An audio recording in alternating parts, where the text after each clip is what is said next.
B group के stocks में 30-30, 40-40% बन रहे हैं, या एफ एंड ओ में भी जो एस्ट्रल जैसे स्टॉक है कहां से कहां भाग गए। तो जहां पे मैक्सिमम रिटर्न था हम वहां गए, और निफ्टी के लार्ज लार्ज कैप स्टॉक से हम साइड हटके बैठ गए आज के जैसे दिन का इंतजार का।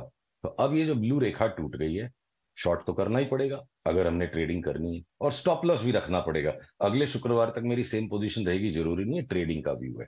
तो अगर अब ये सस्टेन हो जाता है, और अगर आज ये मुझे बंद दे देता है करीब करीब, हाँ, 18,635 के नीचे अगर ये बंद हो जाता है, तो मैं शॉर्ट को घर लेके जाऊंगा, वरना मैं लेके नहीं जाऊंगा। और फिर रोज का रोज स्टॉप लॉस मैनेजमेंट होगा, और संभव है कि अगले ही लेग में हम 18,100 तक तो बड़ी फटाफट गिर जाए। और ठीक है, अगर फेयर इतना पॉइंट। मूव आएगा, तो उसके अंदर के जो पैटर्न है उसको देख के मैं अपडेट करूंगा कि मेरा 15,000 का कॉल ट्रिगर हुआ कि नहीं। और एक अंतिम बात, कल को निफ्टी 15,000 भी आ गई तो क्रैश नहीं होगा, सिर्फ 15% का करेक्शन होगा। और उस 15% के करेक्शन में ऐसे बहुत से बी ग्रुप के या ए ग्रुप के साइड काउंटर के स्टॉक्स हैं जो 10-12% के करेक्शन में हमें उनको दबोचना है। हो सकता है वो इतने नीचे घटे भी नहीं इसके साथ। एक 15% का लार्ज कैप्स में करेक्शन कोई आश्चर्यजनक बात नहीं है। हाँ, अगर कोई क्रैश लाइक सीन बनेगा तो वो लार्ज कैप बैंक्स में बन सकता है। वहां मुझे 25 से 30% तक की भी घटत ज्यादातर बड़े नामों में आती नजर आती है। ठीक है, फेयर पॉइंट। यानी आपने पिछले कॉल से इस कॉल में एक्चुअली ये बदलाव किया है कि आपने अपने स्टॉप लॉसेस थोड़े से बदल दिए। ओवरऑल लार्जर कॉल अभी भी बदली नहीं है। मैं अब थोड़ी सी राय आपसे जानना चाहूंगा, जो साइड काउंटर्स में आप बता रहे हैं जहां अपॉर्चुनिटीज एक्चुअली बढ़त की आ सकती हैं इस कमी में भी इंडेक्स के बावजूद, उनकी तरफ आप कौन से चार्ट शेयर करना चाहेंगे? देखिए, जैसे जी है, ये एक अलग ही साइकिल चला रहा है, और हर बार यही होता है, जब बाजार का करेक्शन चालू होता है जी भागना शुरू हो जाती है। तो अगर मैं आपके सामने ये मान लो, जी है या ABFRL है जो हमारे रीसेंट बाइज है, तो अब देखिए, पहले लैगार्ड्स चले, निफ्टी के इस लास्ट के 700-800 पॉइंट में, 700 पॉइंट में लैगार्ड्स चले। अब जो बिल्कुल ही नहीं चले, जिनका कोई भविष्य किसी को नहीं दिख रहा था, वो भी चल पड़े हैं। तब ये जी यहां से हमको अभी भी ट्रेडिंग रिबाउंड 220 तक का दिखता है। उसके बाद फिर टेक प्रॉफिट के बाद देखेंगे री एंट्री कहाँ होगी। और हमारा व्यू है कि जी जब तक ये 177 के जो न्यूनतम स्तर पे भी गया था उसको नहीं तोड़ता है, तो 400 की चाल शुरू हो गई है। तो मैं अगर यहां से डबल होता देख रहा हूं किसी स्टॉक का, तो मैं इंडेक्स से 15% की मूवमेंट पे इन्वेस्टमेंट बंद नहीं करूंगा। तो चाहे वो ABFRL हो, चाहे वो NMDC हो, चाहे वो आपके अ, इस तरह के बहुत सारे स्टॉक्स हैं, जिसमें पेज इंडस्ट्रीज आया बीच में। पर उसी तरफ हम आपके साथ लास्ट 6 महीने से लगातार मेंटेन कर रहे थे, कुछ भी हो जाए हम ऑटो एंसिलरीज नहीं बेचेंगे। तो महिंद्रा साई कहाँ का कहाँ पहुंच गया, उसमें हमारा टेक प्रॉफिट कॉल आ गया आज। या या आपके औरोबिंदो फार्मा, या आपके इवन जो सिंजन जिसपे हमारे बड़े बाई कॉल थे, उनमें सब में हमारा टेक प्रॉफिट कॉल आ गया। तो बाजार है, ये रोटेट होती रहेंगी अपॉर्चुनिटी, सारे स्टॉक एक साथ गिरेंगे, सारे बढ़ेंगे, ऐसा तो होता ही नहीं। अब डीवीज लैब में जैसे मेरा अगर शॉर्ट कॉल है, तो वो अच्छे से ट्रिगर हो रहा है। अब ये और भी एक सपोर्ट लाइन को तोड़ दिया। तो अगर मैं इसको समरी करूं निफ्टी की, अडानी इंटरप्राइज को छोड़कर, अडानी इंटरप्राइज में शॉर्ट नहीं करूंगा अभी भी। पर बाकी मेरे को निफ्टी के बाकी 49 स्टॉक्स में से 50 में से किसी को भी शॉर्ट करने में अगले आने वाले कुछ दिनों में कोई हेजिटेशन नहीं होगा। सब के सब बिल्कुल ऐसा लग रहा है, चार्ट्स सेलो टेप लगा के किसी तरह मैनेज की गई है, जहां सेलो टेप फटेगा धम धम गिर जाएंगे। तो जब गिरना शुरू होंगे हम बेचेंगे।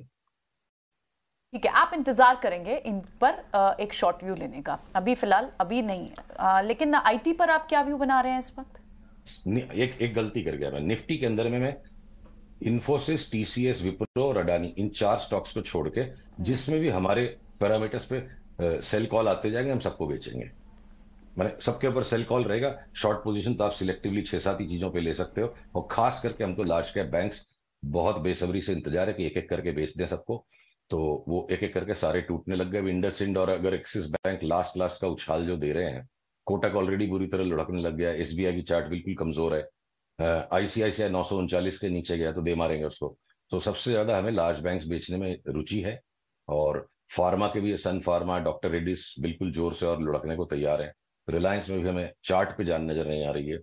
Tata steel already short sold हो गया, कल ही ग्रेवस्टोन दोजी बना दी, आज जोर से सेल ऑफ स्टार्ट हो गया है। लार्सन एंड टूब्रो की मेरे को लगता है ये लॉन्ग टर्म टॉप होनी थी, वो हो चुकी है। हम खाली एक लोअर टॉप अप बना रहे हैं।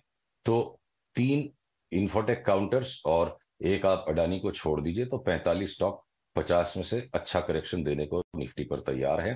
पर जो बहुत छोटे स्टॉक्स जो बिल्कुल साइड में रह गए, वो ZAB FRL, उनको अब नहीं बेचेंगे। और कैश के भी दुनिया भर के स्टॉक्स में से अब हमारे 40-50 जो कैश के स्टॉक्स हमने 6 महीने राइड किए, उसमें से तकरीबन 30-35 में टेक प्रॉफिट आ गया, बाकी को हम होल्ड करेंगे। फार्मा स्टॉक्स में आपकी क्या व्यू बन रही है? किसी में कोई लॉन्ग शॉर्ट आइडिया जो फार्मा में आपको नजर आ रहा हो चार्ट्स पे? फार्मा में डॉक्टर रेड्डीज सन फार्मा ने आई थिंक अपने लॉन्ग टर्म टॉप बना दिए हैं।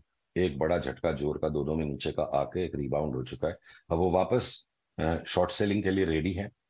औरोबिंदो और सिंजन ये लॉन्ग टर्म अप साइकिल के स्टॉक्स हैं, जिनमें एक बहुत बड़ी अप साइकिल आ गई, एक लेग आ गया, तो उनको हम शॉर्ट नहीं करेंगे, उनमें हम टेक प्रॉफिट करेंगे। पर उसी तरह लॉरस लैब्स अभी भी वो मतलब गंगा के मैदान में ही गोल गोल घूम रहा है, और उसको अभी तक हिमालय की तरफ बढ़ना भी शुरू नहीं किया, तो लॉरस हम लेंगे। तो इस वक्त एक ऐसी बाजार की विचित्रता है कि जिन शेयरों को लेने का मन चलता है वो लेने लायक नहीं है, सबकी चार्ट पक चुकी है, और जिनको लेने का मन नहीं करता है वो सारे शेयर लेने लायक हो रखे हैं, चार्ट सबकी लेने लायक हो रखी है। तो जो बिल्कुल non performing under performing stocks थे, उनको अगर आप चार्ट की सुनोगे तो लेना है, और जिनमें चारों तरफ खुशहाली मची है वो सारे बेचने के लिए तैयार है।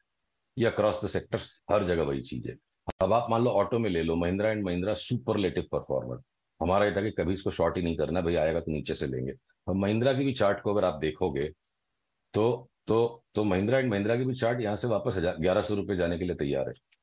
सो कोई शॉर्ट कर सकता है तो कर ले, बट वापस अगर 1100 के आसपास आएगा तो महिंद्रा, मेरा अगर मैं रिकमेंड जिस तरह से मेरे क्लाइंट्स को करता हूं कि महिंद्रा शॉर्ट मत कीजिए, टेक प्रॉफिट कर लीजिए, 1200 आएगा तो हम वापस उसको लेके 2000 में बेचेंगे। ये जो करेक्शन का मैं इंतजार कर रहा हूं लार्ज कैप्स में, ये कोई क्रैश नहीं है। अगर ये 15,000 निफ्टी आ जाएगी तो लाइफ टाइम अपॉर्चुनिटी होगी 22,000 की तेजी खेलने के लिए। ऑल राइट, सुशील बहुत बहुत शुक्रिया हमसे आज बात करने के लिए। सुशील केडिया अपने व्यूज दे रहे थे बाजार को लेके और स्पेसिफिक काउंटर्स को भी लेके भी।